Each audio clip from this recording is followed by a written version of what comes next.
I kind of think of it as it's an ever-advancing, shifting, morphing field of possibilities. With certain pieces of gear, they allow you, if you're able to, they're open-ended enough. They give you enough ways of moving around the gear for you to, okay, I'm gonna run this, I'm gonna run these effects in series in a particular way, or I'm gonna run them in parallel. And that's in the last couple of years, you know, things like the Helix from Line 6, I mean, they allow you to interact with amps in various ways, other effects in various ways, because it's in the combination of different elements. So all of these things become voices, and what's happened is that there's just a great flowering. All of these companies are coming up with their own particular takes. It's really, really interesting and very, very clever. Companies that have been around for a long time, like Eventide, they make super, kind of big ticket vacuums, and then they turn around and made these pedals, and they managed to fit in like a tremendous amount of possibilities in their H9 pedals and in their Factor pedals. It's incredible what's going on with that. I mean, ultimately,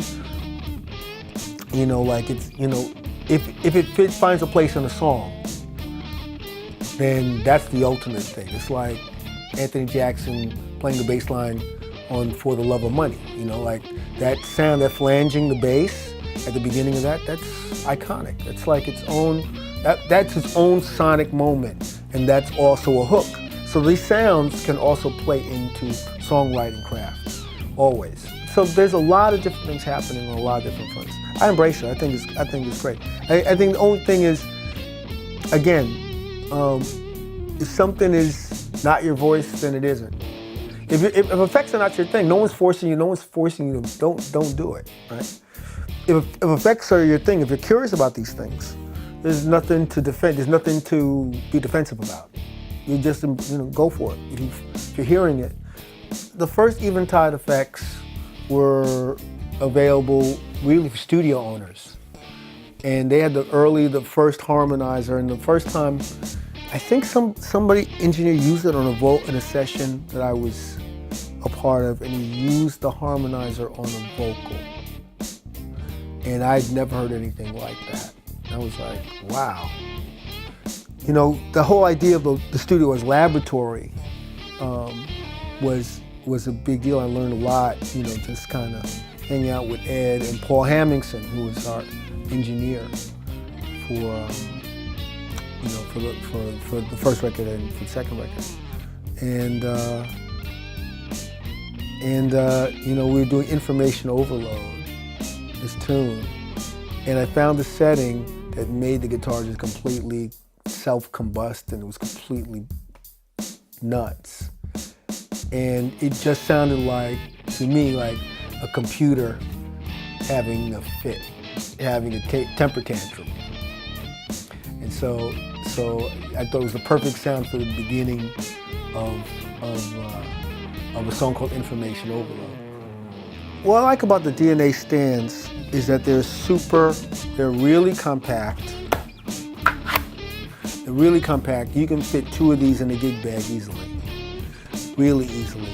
But they're also like really sturdy.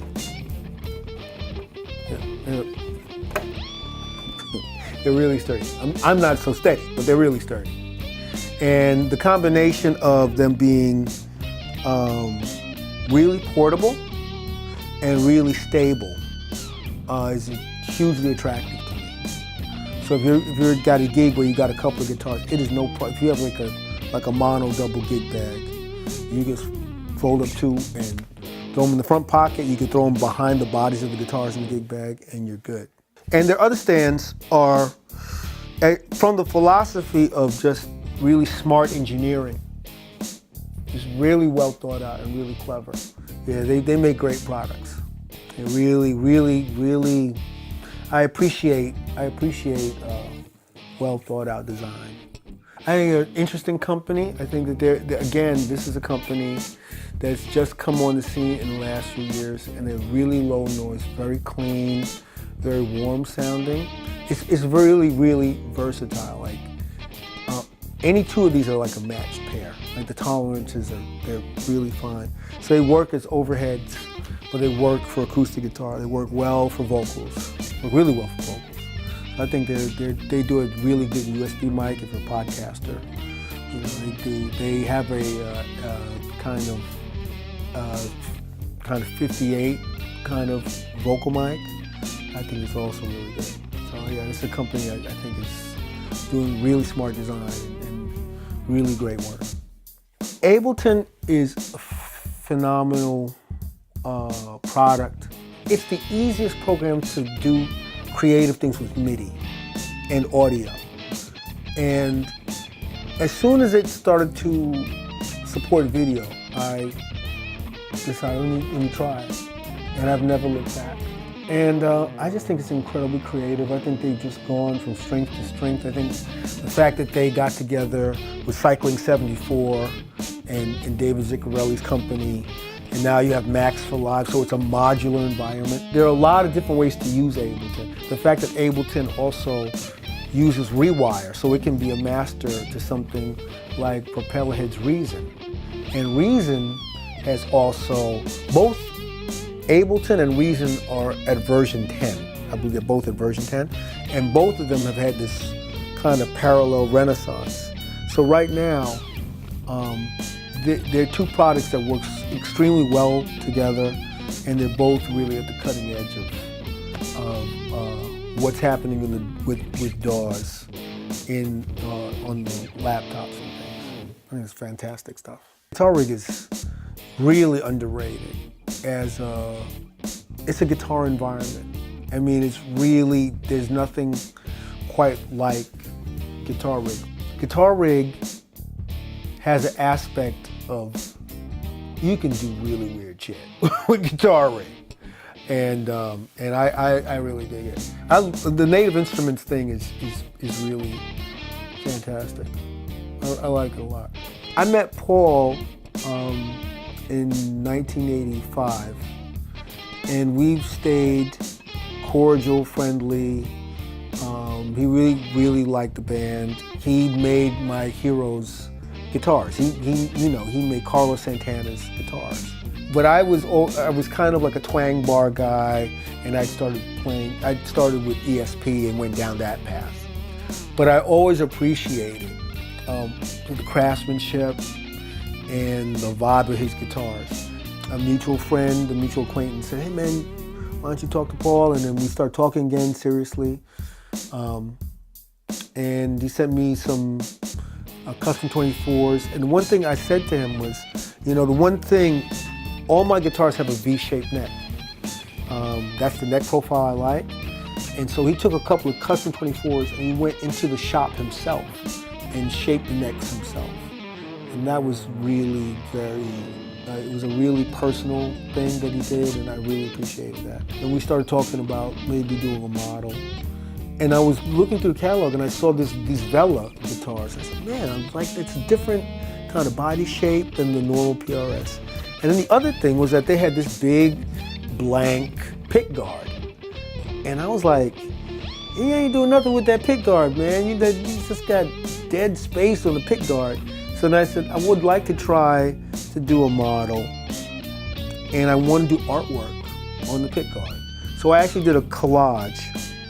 They sent the first prototype of this guitar. I received it on tour. I got it at the hotel. I pulled it out and played that guitar that night, opening for Aerosmith, and I haven't looked back since. The guitar just works so well, and the neck shape, I love it. I think it's compulsively playable, and a lot of people when they go, oh wow, it's got this hump in the back. So no, it's a V shape, and then once they kind of get used to it, it because of the V shape, it really tells you where to place your thumb. And because it kind of directs where your thumb is, it really changes your relationship to moving around. So I'm really proud of this instrument, and you know, it turned out super well. It's cool. I think it's cool. And so far, the people that have gotten it really, really like it. The two major things were the V-shaped neck profile and the Floyd Rose. And they're very, very cool instruments. I love them.